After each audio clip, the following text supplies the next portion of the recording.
Hello, today is December 3rd, which makes it day 61, and I didn't need a pastry at work, which, again, is always surprisingly harder than I think it's going to be.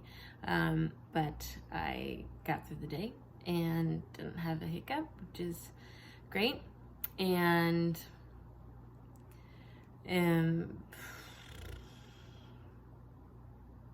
think I don't know, I hadn't spent much time reflecting on other than sometimes it's just about the victory of each day, and today I got through today, and I hope so. It's 7 o'clock, so and how nice that feels. And I was pretty tired and had things going on, and I know that there are things I need to be processing, and things that are changing in life that I should be spending some time thinking about, and I did this morning. It was good. And one really helpful thing in recovery over all the years has been time for myself in the morning.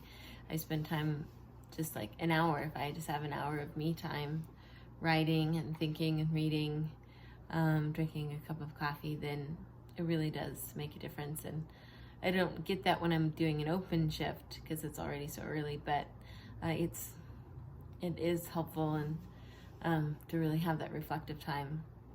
It's also, I was thinking about on my Instagram account for my recovery program or recovery journey, and this, I focus a lot on nature and outdoors and how that feeds me. And that's what I was listening to on my Run Today, a podcast about the environment and our participation in it as humans, and from sort of the spiritual side that I'm familiar with, having grown up in the church. And just, I've found so much recovery and healing in being in nature and being surrounded by things and living things that aren't affected with the complexities of a human life.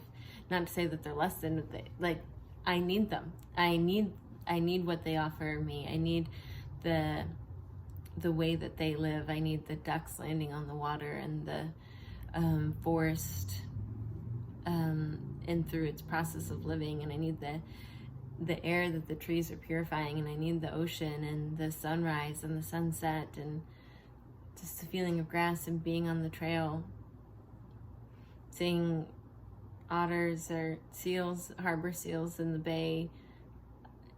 They remind me that life can be simpler, and that it's beautiful. And when I'm connected to them, it does ground my recovery, and I find a lot of peace. And in my anxiety, I find a lot of rest and resolution being out in nature. And that has probably been the most helpful thing and purely good thing in my recovery. That there's nothing, it's never been complicated. Food can be complicated and people can be complicated, but when I'm outside and I'm in nature, it just feels right. And it's nice. It's nice to have that escape and a place for that. I appreciated the comments about the boundaries, and that wasn't taken as an excuse to restrict or anything like that, because that's not the intent. But the support around creating healthy boundaries for me that to get me through recovery. And I'm sure that they'll change. And again, this has been a decade plus experience and process, and most intentionally since I was 25. But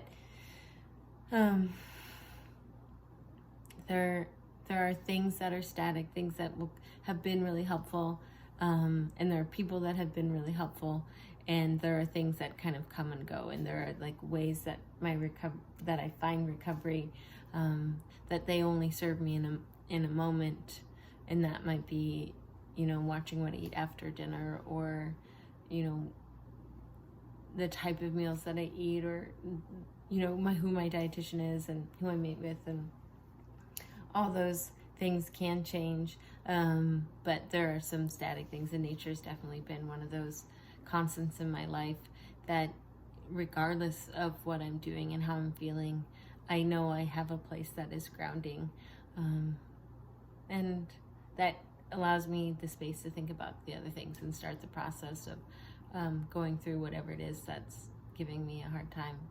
It's not the answer, but it's in a way kind of like medication. It's the thing that gives me a fighting chance.